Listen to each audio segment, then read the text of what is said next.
Retro ಸವಾರಿ ಚಿತ್ರ ಅವರ ಚಿತ್ರದ ಹಾಡುಗಳನ್ನ ನಾನು ಪ್ಲೇ ಮಾಡ್ತಾ ಇದ್ದೀನಿ. ಯಾಕಂದ್ರೆ ಇವತ್ತು ನವರಾತ್ರಿಯ ವಿಶೇಷ, ಇವತ್ತಿನ ದೇವಿಯ ಆರಾಧನೆ, KS ಚಿತ್ರ ಅವರ ಆರಾಧನೆ ನಡೀತಾ ಇದೆ. ರೆಟ್ರೋ ಸವಾರಿನಲ್ಲಿ ಎಸ್ ರ್ಯಾಪಿಡ್ ರಾಶ್ಮಿ ಯಾವ್ಯ ಇನ್ನು ಮುಂದೆ ಲೈನ್ ನಲ್ಲಿ. ಹಲೋ ರಮೇಶ್.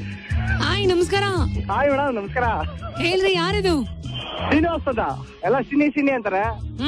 ನಾವೊಂಥರ ನಿಮ್ಮ ದೊಡ್ಡ ಚಿಕ್ಕ ಮೀಡಿಯಂ ಎಲ್ಲಾ ಫ್ಯಾನ್. ಹೇಗಿದ್ದೀರಾ? ಫಸ್ಟ್ ಕ್ಲಾಸ್ ಆಗಿದ್ದೀನಿ. ಹೇಳಿಪ್ಪ, ದಸರಾ ಹಬ್ಬ ಅಲ್ಲ, ನೀವೇನ್ರಿ ಗಂಡಸರಾಗ್ಬಿಟ್ಟು ಮನೇಲಿ ಏನ್ ಕಡ್ದು ಗುಡ್ಡೆ ಹಾಕ್ತಾ ಇದೀರಾ? ನಾವ್ ಆತರ ಏನು ಕಡಿಯಕ ಎಲ್ಲೂ ಸಿಗ್ತಲ್ಲ ಬಿಡಿ. ಹಾಕಿದ್ದು ಮಾಡ್ಕೊಂಡು ಉಣ್ಕೊಂಡು ಆರಾಮಾಗಿ ತಿನ್ಕೊಂಡು ಓಡಾಡ್ತಾ ಇದೀವಿ. ಅಷ್ಟೇನಾ? ಅಷ್ಟೇ ಸಿಕ್ಕಿದ ಹೆಣ್ಮಕ್ಳು ರೇಗಿಸ್ತೀವಿ. ರೇ ಚಾಮುಂಡಿ ಒಳಗ್ ಮಲ್ಕೊಂಡಿದಾರೆ, ಯಾಕ್ರಿ ಸುಮ್ನೆ ಎಬ್ಬಿಸ್ತೀರಾ? ರೇಕ್ಸ ಮಾತಾಡಿ. ಇನ್ನೇನ್ ಮೇಡಮ್ ಸಮಾಚಾರ? ಹೇಳಿ, ನಿಮ್ಗೋಸ್ಕರ ಯಾವ ಹಳೆ ಹಾಡನ್ನ ಪ್ಲೇ ಮಾಡ್ಲಿ? ರಶ್ಮಿ ಒಂದು ಕೇಳ್ತೀನಿ, ಇಲ್ಲ ಅಂದೆ ಕೊಡ್ತೀಯಾ? ದೇವರಣಿಗೂ ಕೊಡಲ್ಲ. ನೀವ್ ಕೇಳೋ ಸ್ಟೈಲ್ ನೋಡಿದ್ರೆ ಭಯ ಆಗ್ತಾ ಇದೆ ಅದಕ್ಕೆ. ಇಲ್ಲ ಸ್ವಲ್ಪ ಪದ ಚೇಂಜ್ ಮಾಡ್ದ ಅಷ್ಟೇ. ನಿಮ್ ಮನೇಲೆಲ್ಲ ಹಬ್ಬಜರು? ಓ ಫಸ್ಟ್ ಕ್ಲಾಸ್. ನಮ್ಮಮ್ಮ ಮನೆ ಮ್ಯೂಸಿಯಂ ಮಾಡಕ್ ಬಿಟ್ಟಿದಾರ್ರಿ. ನಮ್ಮನೇನ್ ಕರೆಯೋದಿಲ್ಲವಾ? ಅಯ್ಯೋ ಕರಿಬೇಕು. ಮತ್ತೆ ಯಾವತ್ತು ಬರವರ್ಷಿಕ? ಅಲ್ಲ, ನೀವು ಸೀರೆ ಉಟ್ಕೊಂಡು ಬ್ಲೌಸ್ ಗೀಸ್ ಉಟ್ಕೊಂಡು ಜಡೆ ಹಾಕೊಂಡ್ ಬಂದ್ರೆ ನಾನು ಕರಿತೀನಪ್ಪ. ಇಲ್ಲ ಬೇಡ ಬಿಡಿ. ನಮ್ಮನೆಲ್ಲ ನಮ್ಮ ಅಮ್ಮ ಮಾಡ್ತಾರೆ, ನೋಡ್ಕೋತಿಲ್ಲ.